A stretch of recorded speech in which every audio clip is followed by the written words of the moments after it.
Após firmar 13 acordos estratégicos e comerciais com a República do Chile, o presidente Lula reforçou durante uma coletiva de imprensa nesta terça-feira que será necessário ampliar a integração dos países latino-americanos contra a guinada protecionista capitaneada pelos Estados Unidos de Donald Trump no mundo. Ao lado do presidente chileno, Gabriel Boric, Lula avaliou que, se os atuais líderes dos países em desenvolvimento não consolidarem as instituições democráticas de estados urgentemente, as nações do sul global continuarão reféns de acordos leoninos com as potências econômicas, como os Estados Unidos. Como será o Brasil se eu não for mais o presidente, se entrar a extrema-direita? Questionou Lula. É preciso mudar a compreensão de que nós sozinhos seremos muito frágeis. Sabe?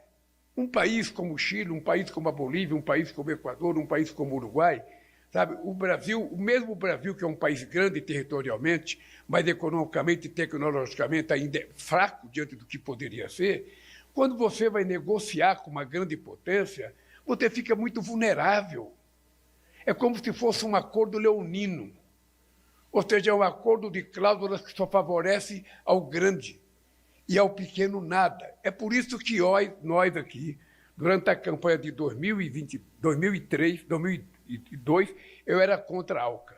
Mas uma coisa que pode nos fazer simbolizar, sabe, uma novidade na política da América do Sul, é que nós precisamos trabalhar com muita força e com muita intensidade a necessidade da nossa integração. Quando a gente preside um país, a gente não o preside de forma ideológica. Eu não quero saber se o meu adversário ali do lado, ou se o meu oponente do outro lado, se ele é presidente, ele é de direita, de esquerda ou de direita. Eu quero saber que ele é presidente de um país e eu quero manter com ele uma relação de chefe de Estado. E, por isso, eu preciso criar instituições sólidas que, independentemente do governo, essas instituições funcionem. Não pode ficar dependendo do presidente. Hoje está o Lula, eu participo de uma coisa. Amanhã não está o Lula, o Brasil não participa. Hoje está o Boric, participa. Amanhã não está o Boric, não participa. Política comercial, política cultural, política, sabe? A geopolítica do mundo não é feita de ocasiões. Ela tem que ser perene. E nós precisamos construir com instituições que dê seguridade ao exercício da democracia, independentemente de quem seja o presidente da República. Como será o Brasil quando eu não for mais presidente? Se entrar a extrema-direita aqui. Como será o Chile se entrar uma extrema-direita no Chile? E assim para todos os países. Vamos ver a diferença dos Estados Unidos, do Biden para o Trump. O que mudou nesse mundo? É isso que nós precisamos pensar para consolidar duas coisas. Primeiro, a democracia. Segundo, o multilateralismo. Parte da solução do nosso problema está na nossa mão, está próximo de nós, está com nossos parceiros. E, muitas vezes, por uma questão cultural, por uma questão de disputa que nenhum de nós sabe como é que começou, a gente tem uma certa, sabe, incapacidade de fazer as coisas acontecer com a rapidez. Nós precisamos, daqui para frente, companheiros, estabelecer meta. Uma reunião dessa, cada protocolo que a gente assinar tem que ter uma meta. Até tal data tem que ser cumprida isso. Porque, senão, a burocracia não executa. Senão, ao invés de marcar uma reunião amanhã, deixa para marcar o mês que vem. Ao invés de marcar o mês que vem, marca o ano que vem e o tempo vai passando. E as pessoas não se dão conta que o burocrata é eterno. O mandato presidencial, ele tem prazo de validade. Você, cara, teve um dia que você tomou posse e sua validade vai terminar em novembro, quando vencer o teu mandato. Ao longo de todas as declarações, o presidente criticou fortemente os tarifaços do presidente americano, Donald Trump, e disse não querer viver em uma guerra fria na economia do mundo, onde terá de escolher entre negociar com americanos ou chineses. Por que eu estou dizendo dessa coisa? Porque, Boris, é o seguinte, nós precisamos descobrir que na hora que você tem um presidente da República de um país importante como os Estados Unidos, que resolve estabelecer a discussão, sabe, favorável a uma política protecionista, contrário a tudo que foi falado para nós desde os anos 80. A globalização, o livre comércio, ou seja, todo mundo só falava em livre comércio e globalização, e, de repente, nada disso vale a pena, e o que vale a pena é o seguinte, é o protecionismo. Você não quer guerra fria, e eu não quero guerra fria. Eu não quero fazer opção entre Estados Unidos ou China. Eu quero ter relações com os Estados Unidos, quero ter relação com a China. Eu não quero ter preferência sobre um sobre outro. Quem tem que ter preferência são os meus empresários, que querem negociar, os teus empresários, mas eu não, eu quero negociar com todo mundo. Essa tua visita ao Brasil, quando nós estamos completando 189 anos de relações diplomáticas, quando nós estamos fazendo a primeira reunião, depois de definirmos, sabe, o ano da amizade Brasil e Chile, dia 22 de abril, não sei se você sabe, hoje foi o dia em que os portugueses descobriram o Brasil. Há rumores de que eles já sabiam que o Brasil existia. Mas como a história tem que ter o início, então o início é de 22 de abril de 1500.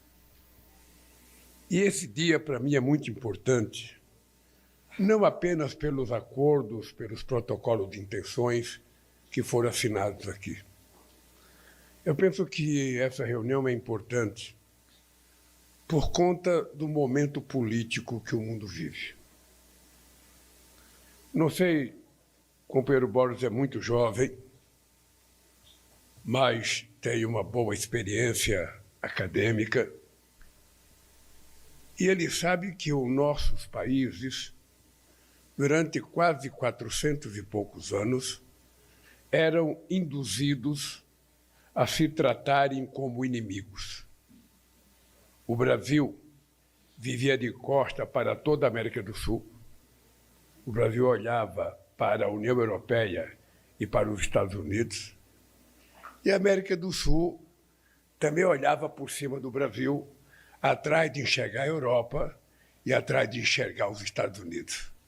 Era como se nós fôssemos possíveis inimigos. Eu conto sempre que o presidente Chávez, antes de ser presidente, ele era da Academia Militar da Venezuela, e como acadêmico e professor, ele me dizia que durante muito tempo as aulas que ele dava para os militares da Venezuela era de que o Brasil era o inimigo. Era com o Brasil que a América do Sul tinha que se preocupar. Não era nem com os espanhóis, que foram colonizadores, e muito menos com os Estados Unidos ou os ingleses, era o Brasil. E isso aconteceu em outros países. E quando eu cheguei na presidência da República, eu descobri, e estava contando para o presidente Boric, a primeira ponte em 500 anos de história entre Brasil e Bolívia foi feita no meu governo, na cidade de Basileia, no estado do Acre. Só para você ter ideia, Boris, o Chile teve a sua primeira universidade em 1842, segundo o nosso companheiro Alberto Van Caveren, em 1842. O Brasil só foi ter a sua primeira universidade em 1920. Só para você perceber a submissão que nós tivemos durante tantos anos aos colonizadores que nos colonizaram. E é por isso que eu sou um cidadão obcecado pela integração. Eu acho que nós, presidentes de países da América do Sul, deveríamos compreender que, isolados, nós somos muito fracos. Nós não nascemos para viver mais 500 anos como um país pobre.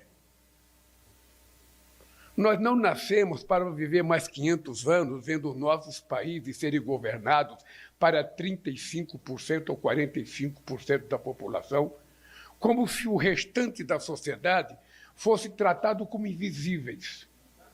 Aqueles que não se enxergam. Aqueles que só aparecem na época das eleições para colocar os que esquecem dele no poder durante os mandatos presidenciais. É essa lógica que pessoas jovens como você, que pessoas jovens como eu, não tão jovem, que, sabe, pode mudar. É preciso mudar a compreensão da política. É preciso mudar a compreensão de por que nós queremos um cargo de presidente da República.